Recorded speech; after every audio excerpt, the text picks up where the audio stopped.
Hamas is Palestine, simple as that. And yes, हम support करेंगे because हम support करते हैं ह्यूमैनिटी को। और जो इसराइल और जो पैलेस्टीन में हो रहा है, बिल्कुल हम कर रहे हैं। ट्रम्प तो यहूदी है, खुद क्रिश्चियन यहूदी है, क्रिश्चियन जायनिस्ट जैसे वो कहते हैं।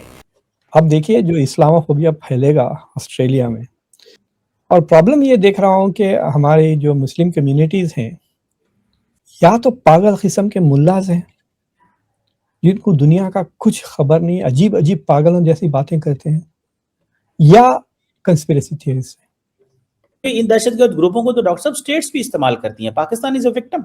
मैं आपको आपकी ऑफिशियल स्टेटमेंट आपको याद दिला दूं यहूदियों के लिए।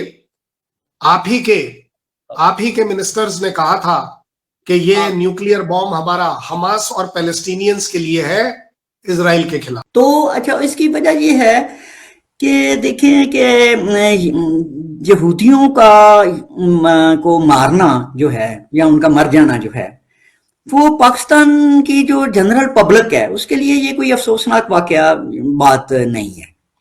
तो वो तो इश्यूज अभी भी चल रहे हैं, मार्जिनलाइजेशन, ऑपरेशन। आज मैं देखा कि इंडिया में शायद हिमाचल प्रदेश में एक मस्जिद तोड़ने की धूम चल रही है।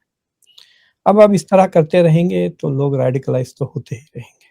ठीक है, तो दोस्तों आज की वीडियो काफ़ी इंटरेस्टिंग है, और इस वीडियो में डॉक्टर मुक्तदर खान का जो बहस है, जो उनका लॉजिक है, उसको देखकर यह कहा जा सकता है कि अगर मुस्लिमों को सबसे ज़्यादा बैकवर्ड और नुकसान कोई कर रहा है तो वह इंटेलेक्चुअल पढ़े लिखे डॉक्टर खान जी से लोग, इवन कि कट्टर मुल्ले मौलवियों से भी ज़्यादा हानिकारक, ख़ासतौर से इस मॉडर्न ज़माने में। और वो मैं क्यों कह रहा हूँ, इस वीडियो को आप देख करके निष्कर्ष निकाल सकते हैं, क्योंकि जैसे जैसे हम एडवांस होते जा रहे हैं, एजुकेशन लोगों में बढ़ती जा रही है, वैसे वैसे ऑब्वियस ही है कि जो आम पब्लिक है, जो आम जनता है, मुल्ले और मौलवियों पे उतना विश्वास नहीं करता, लेकिन वो ज़्यादा विश्वास करता है उन लोगों पर जो पढ़े लिखे हैं, जो इंटेलेक्चुअल समझे जाते हैं, जैसे मुक्तदर खान हो गए, या फिर जफ़र हिलाली जैसे लोग जो बहुत ही इंटेलेक्चुअल बातें करते हैं। और मुक्तदर खान तो वाकई में बहुत हद तक अच्छी बातें, लॉजिकल बातें भी करते हैं, और यहीं से बातें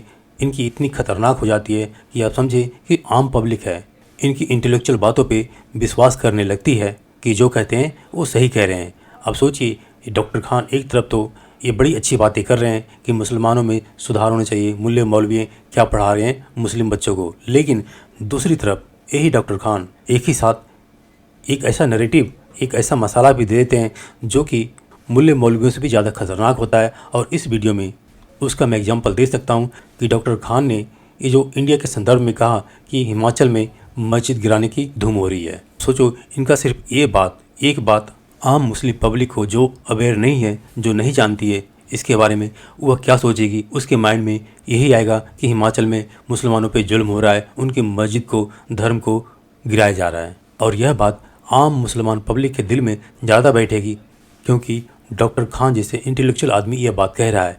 उन्होंने यह नहीं क्लियर किया इस बात को कि अगर सच में कोई मस्जिद गिराई जा रही है तो क्यों गिराई जा रही है, क्या वो इलीगल जगह पे बना हुआ है, क्या गैर कानूनी बना हुआ है, या कोई रीडेवलपमेंट का काम चल रहा है। लेकिन आइए मैं आपको ज़्यादा बात नहीं करके उनकी बातें खुद दिखाता हूँ, सुनाता हूँ डॉक्टर खान को, और लास्ट में मैं एक और एग्जाम्पल दूँगा आपको।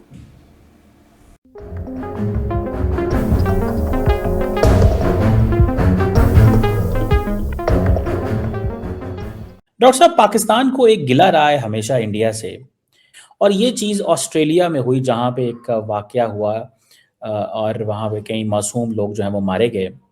इंडियन मीडिया ने और बहुत सारे लोगों ने उसको इमीडिएटली पाकिस्तानी कह दिया।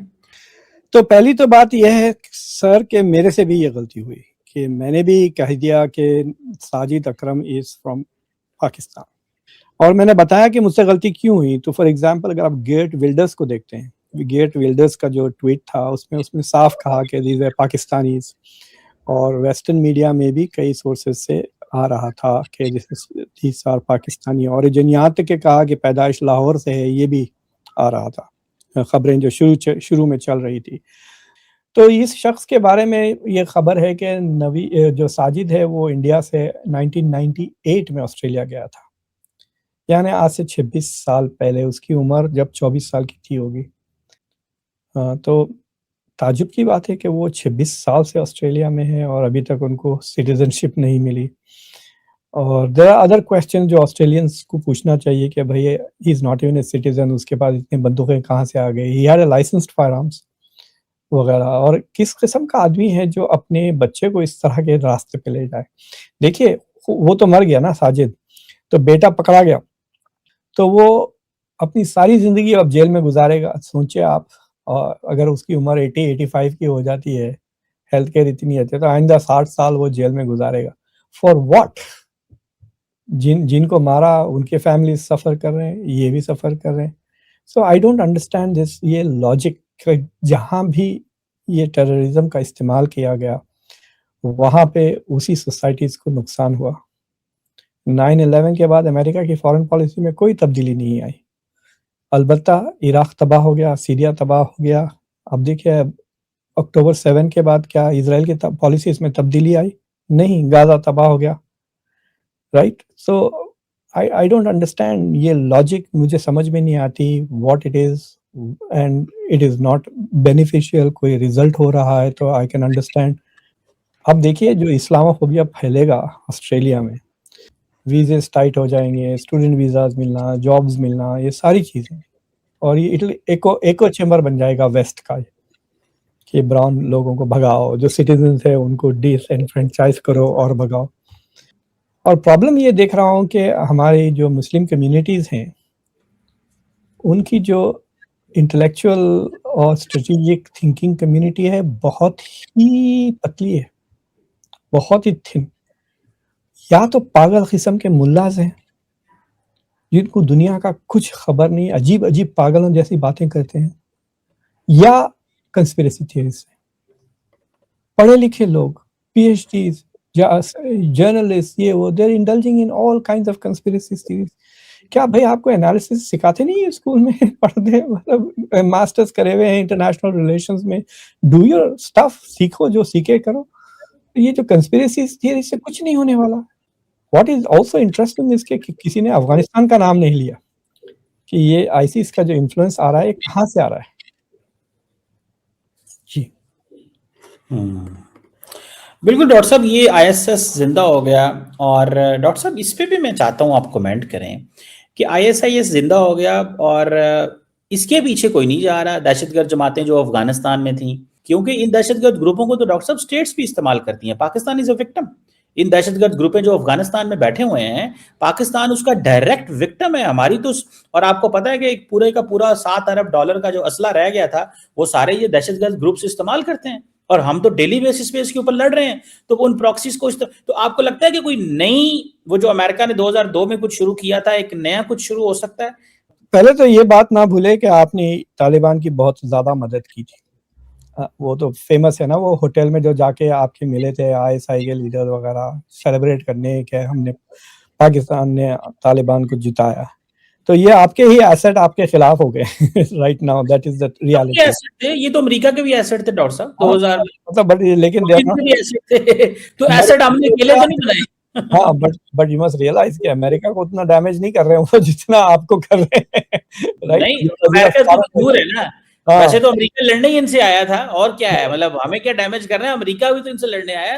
नहीं, बट द प्रॉब्लम ये है कि एक तो मतलब आईएसआई का जो इशू है, मतलब आई कैन अंडरस्टैंड कि there are some root causes, जैसे मुस्लिम दुनिया में गुस्सा है, जैसा कि अब गाजा का जेनोसाइड हो गया, जिसके वजह से मेरा अभी भी ये मानना है कि वो जो बाप बेटे मजे की जिंदगी गुजार रहे थे वो ऑस्ट्रेलिया में सुकून से, फिर एकदम रेडिकलाइज इसलिए हुआ कि they must have been following, रोज रोज वीडियोस देख रहे हैं, बच्चे मर रहे हैं, औरतें मर रहे हैं, उनको गुस्सा चढ़ते गया, and then they got radicalize, and then once they go over the bump, फिर वो अपनी जिंदगी की भी फिक्र नहीं करते हैं, they went and did this attack.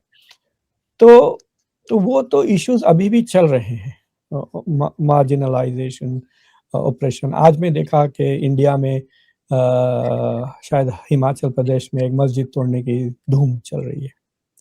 अब इस तरह करते रहेंगे तो लोग रेडिकलाइज तो होते ही रहेंगे, ठीक है? तो दोस्तों, देखा आपने यहाँ पे जो मैंने आपको इंट्रो में जो बात कही, क्या वो सच है या मैं गलत हूं, आप मुझे नीचे कमेंट करके बता सकते हैं। और दूसरा, जो मैंने आपको एग्जाम्पल एक और देने की बात की डॉक्टर खान साहब की, कि क्यों ये जो ज़्यादा इंटेलेक्चुअल पढ़े लिखे लोग ज़्यादा हानिकारक साबित हो रहे हैं, इवन कि मुल्लो मौलवी से ज़्यादा, उसका जो दूसरा एग्जाम्पल मैं आपको बता रहा हूँ कि इससे पहले डॉक्टर खान ने एक वीडियो डाली थी जब ऑस्ट्रेलिया के अंदर 2 बाप बेटों ने गोली चला करके 15-16 यहूदियों को मार डाला। तो उस पर अपनी राय व्यक्त करते हुए डॉक्टर खान साहब ने उस ऑस्ट्रेलिया घटना का जिक्र किया, उसको कंडेम भी किया, लेकिन साथ साथ उन्होंने एक और नैरेटिव चलाया, एक और बात की कि उसी दिन बिहार के अंदर एक मुसलमान आदमी को कुछ हिंदू लोगों ने पकड़ करके मारा। आप सोचिए, पहली बात तो ये कि दोनों घटनाओं में कोई एक समानता नहीं है। ऑस्ट्रेलिया में जो हुआ वो सब जानते हैं क्यों हुआ, लेकिन जो बिहार में हुआ वो एक टोटली क्रिमिनल घटना थी। यानी इंडिया में आए दिन चाहे हिंदू हो या मुसलमान हो, कोई चोरी पकड़े जाने पे, आपसी रंजिश में, किसी गुंडागर्दी में या किसी ज़मीन की लड़ाई में ऐसे कई लोग मारे जाते हैं, जिनमें मुसलमान भी होता है, ये हिंदू भी होता है। यही बात उस बिहार के पर्टिकुलर घटना की, जिस दिन डॉक्टर खान साहब ने ये बात कही, उस दिन न्यूज़ मेन स्ट्रीम मीडिया पे उस तरह से खुल के नहीं आई थी। लेकिन डॉक्टर खान साहब को अमेरिका में बैठे होने के बावजूद यह घटना उनको पता थी। और दूसरी बात, उन्होंने यह बात तो की एक हिंदू ग्रुप ने या हिंदू कुछ लोगों ने उस मुसलमान व्यक्ति को मारा, लेकिन वहाँ भी यह बात नहीं बताई कि क्यों मारा। हालांकि मैं आपको क्लियर कर दूं कि इसके डिटेल में तो नहीं गया, लेकिन उसी वीडियो के, डॉक्टर खान के वीडियो के एक कमेंट में या किसी ने लिखा कि उस व्यक्ति जिसको मारा गया उसने कोई चोरी चकारी की थी, इस चक्कर में कुछ लोगों ने उसे पकड़ कर पीटा मारा। अगर ये बात है तो इसमें तो बंदा चाहे मुसलमान होता या हिंदू होता तब भी पब्लिक उसे पकड़ के मारती पीटती। लेकिन डॉक्टर खान साहब को उस ऑस्ट्रेलिया वाली घटना के साथ इसका जिक्र करना एक अलग ही मैसेज, एक अलग ही संदेश जाता है उन मुसलमान लोगों के लिए जो डॉक्टर खान को समझते हैं, सोचते हैं कि वो बड़े जहीन हैं। दोस्तों, इस पर आपका क्या कहना है, आप नीचे कमेंट करके बता सकते हैं। Thank you.